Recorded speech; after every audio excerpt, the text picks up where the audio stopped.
The Associated Press reports at this hour that Justin Trudeau is also in Kyiv, Ukraine at this hour, meeting with Ukrainian officials. We'll have more on that as details become available.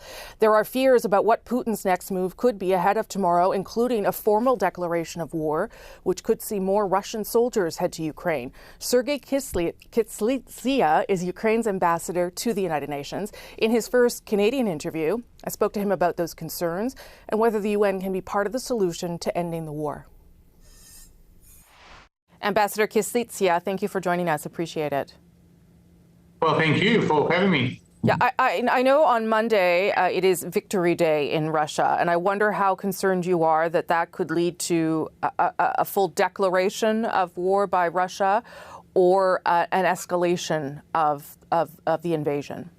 If Putin decides to declare a war on the 9th of May, it would all be shenanigans, because from the point of view of international law, he is already in the state of war. And as you know, the General Assembly on the 2nd of March, by a vote of 141 countries, named Russia an aggressor state. So it may have an impact primarily on the legal situation in Russia itself, and it would trigger and give him internal legal grounds to mobilize additional military resources and personnel. But from the point of view of international law, Russia is in the state of war with Ukraine since 2014. Right. I mean, he may well use Monday as, I guess, a bit of a propaganda tool inside his own country, but could he also decide that this is a moment to send a further message to Ukraine and to the world by escalating the situation in particular regions in the east, for instance?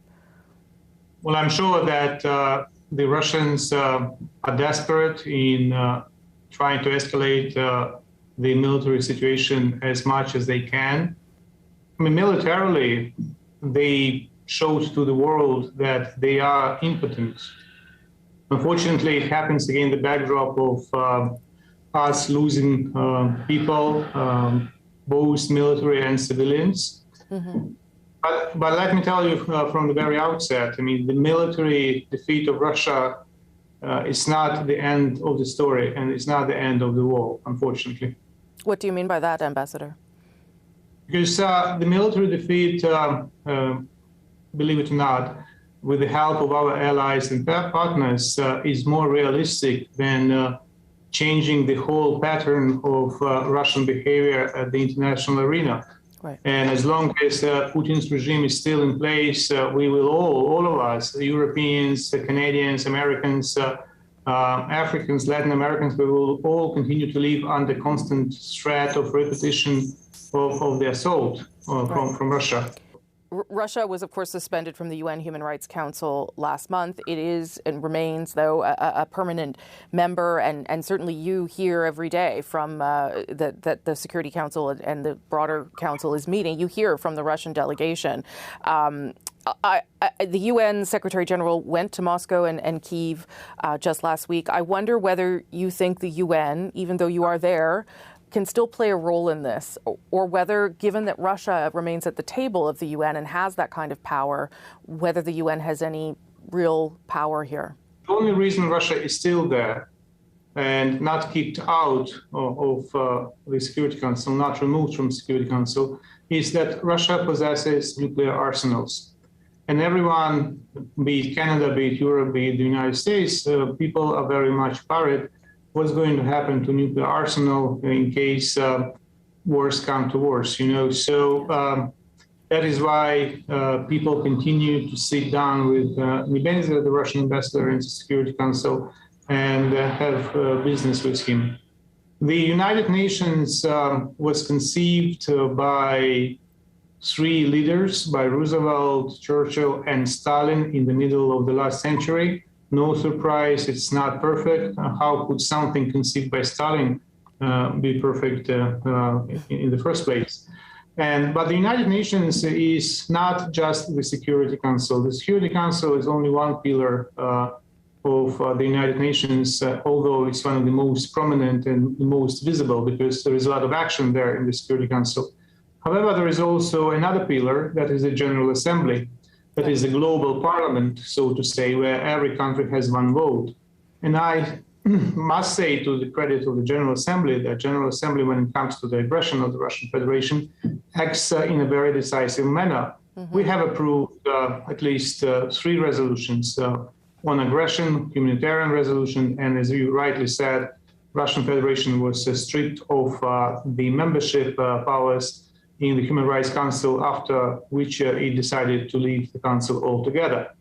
So another pillar of the United Nations is the whole family of UN agencies that are very, very much instrumental in providing humanitarian assistance to Ukraine and its people now in the circumstances of the Russian full-scale invasion. And we've certainly seen that in the case of Mariupol, for instance, where there has been some success in recent days. We've seen other countries reopen embassies in Kyiv, and world leaders travel to Kyiv as a sign of solidarity. Canada has yet to do that. I wonder what your message would be to the Canadian government around the importance of those, either the visits or the reopening of the embassy. I don't want to sound impolite, especially because I sincerely believe that Canada is one of the closest friends of Ukraine, and Canada has proven it by deeds, not only by words. So the fact that Canadian embassy is not reopened in Kyiv is up to the Canadian security to decide. And on the point of whether the Prime Minister or Deputy Prime Minister should visit Ukraine and Kyiv, Ambassador, what is your view on that? I think that if the visit happens, it will be only the right thing to do, because given the long history of Canadian-Ukrainian relationship, even before the renewal of the independence, we will be very happy to welcome the Prime Minister of Canada, because all Ukrainians, practically every single family in Ukraine, sees Canada as one of the most closest allies of Ukraine. So.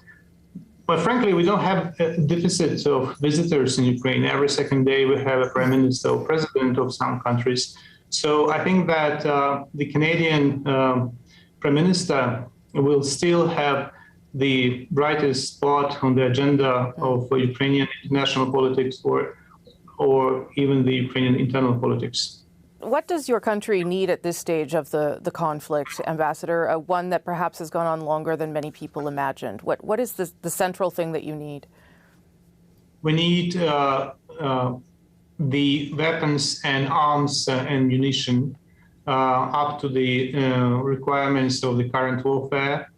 And I think that we are doing reasonably well, but not as fast as we would require to have these accumulated strengths at the front, so we can not only stop the advance of the Russian forces, but also to regain the territory and to deoccupy Ukrainian villages and towns. Because as you have seen in Bucha, in Irpin, and in other places of Ukraine, the longer our citizens stay under the occupation, the greater the tragedy is, and the greater the toll among the civilians is. Ambassador, we'll leave it there. Thank you so much for joining Canada today. I appreciate it. Thank you very much.